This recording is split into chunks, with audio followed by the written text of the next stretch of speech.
देखिए, आज महामहिम राष्ट्रपति महोदया ने जो राष्ट्र के नाम संदेश दिया है, उसमें उन्होंने वन नेशन वन इलेक्शन की एक तरह से वकालत की है, जो केंद्र सरकार या यूं कहिए भारतीय जनता पार्टी की सोच है।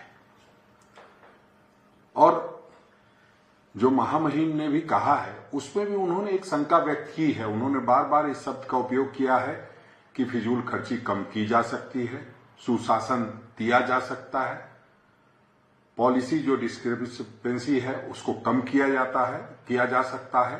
तो हर में किया जा सकता है का मतलब कि उन्हें भी इस बात की शंका है कि वन नेशन वन इलेक्शन की जो बात कही जा रही है वो कितना हद तक सफल हो पाएगा, उस पर वो भी श्योर नहीं है। अब इस बात को लेकर के जब जेपीसी में क्या गठन कर दिया गया है और उसमें सारी बातें हो रही है, तो उससे पहले महामहिम का राष्ट्रपति महोदया का राष्ट्र के नाम संदेश का मतलब क्या है वो समझ से परे है।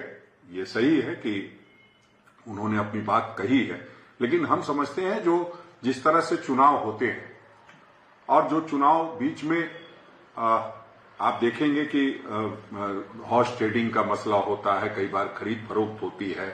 आपने देखा झारखंड में किस तरह से ईडी इन्वॉल्व होती है और कई ऐसी एजेंसियां को इन्वॉल्व करके सरकार गिराने का काम किया जाता है। उसको आप कैसे रोकेंगे?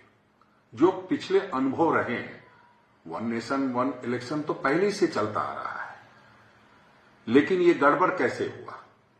और कई बार ऐसी मजबूरियां होती है, संविधान में प्रदत्त शक्तियां हैं, जिससे कई राज्यों में राष्ट्रपति शासन लगाने की नौबत आती है। और वैसे में फिर वन नेशन वन इलेक्शन की जो बात कही जाती है वो फेल्योर होती है।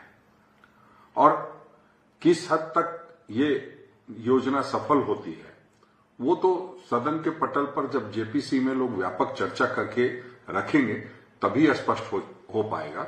लेकिन अभी जो शंकाएं हैं इसी बात को लेकर के है कि पहले भी इस तरह के चुनाव होते थे और अब जो चुनाव हो रहे हैं वो अलग अलग राज्यों में। अभी आपने देखा किस तरह से 5 राज्यों का चुनाव हुआ, वो हर महीने बीच करके हुआ। अगर ऐसी कोई आपकी मंशा है तो उस पर स्पष्ट रूप से आपको आगे आना चाहिए था।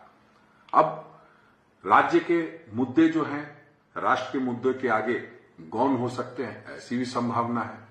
क्योंकि जब एक वन नेशन वन इलेक्शन की बात कही जाएगी तो उस समय पूरे देश के जो मुद्दे होंगे उस पर बातचीत होगी। तो ऐसी भी शंका जताई जाती है कि कहीं ये जो राज्य के मुद्दे हैं वो गौण नहीं हो जाए। और इसलिए क्षेत्रीय दल भी कहीं न कहीं सशंकित हैं कि उनका हक मारा जाएगा। वो जनता के पास जो जिन मुद्दों को लेके जाते हैं रीजन वाइज, वो कहीं न कहीं कुंद पड़ेगी।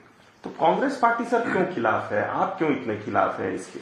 देखिए, सीधी बात है कि हम चाहते हैं कि फ्री एंड फेयर इलेक्शन हो, और फ्री एंड फेयर इलेक्शन होने के लिए आपने देखा झारखंड में ही 2 तारीखों पर चुनाव हुआ। फिर अभी जो पास के चुनाव थे सभी राज्यों में अलग अलग हुए।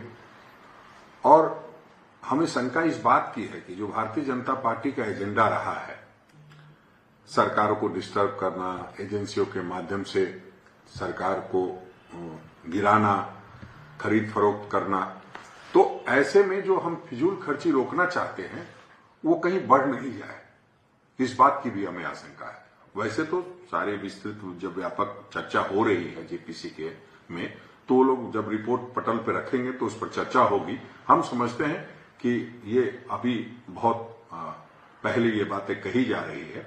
राष्ट्रपति महोदया ने बात कही, राष्ट्र के नाम संबोधन किया है। अब देखते हैं लोगों में क्या चर्चा होती है। अमर उजाला जीवांजलि के सारथी की मदद लें और महाकुंभ में स्नान जरूर करें।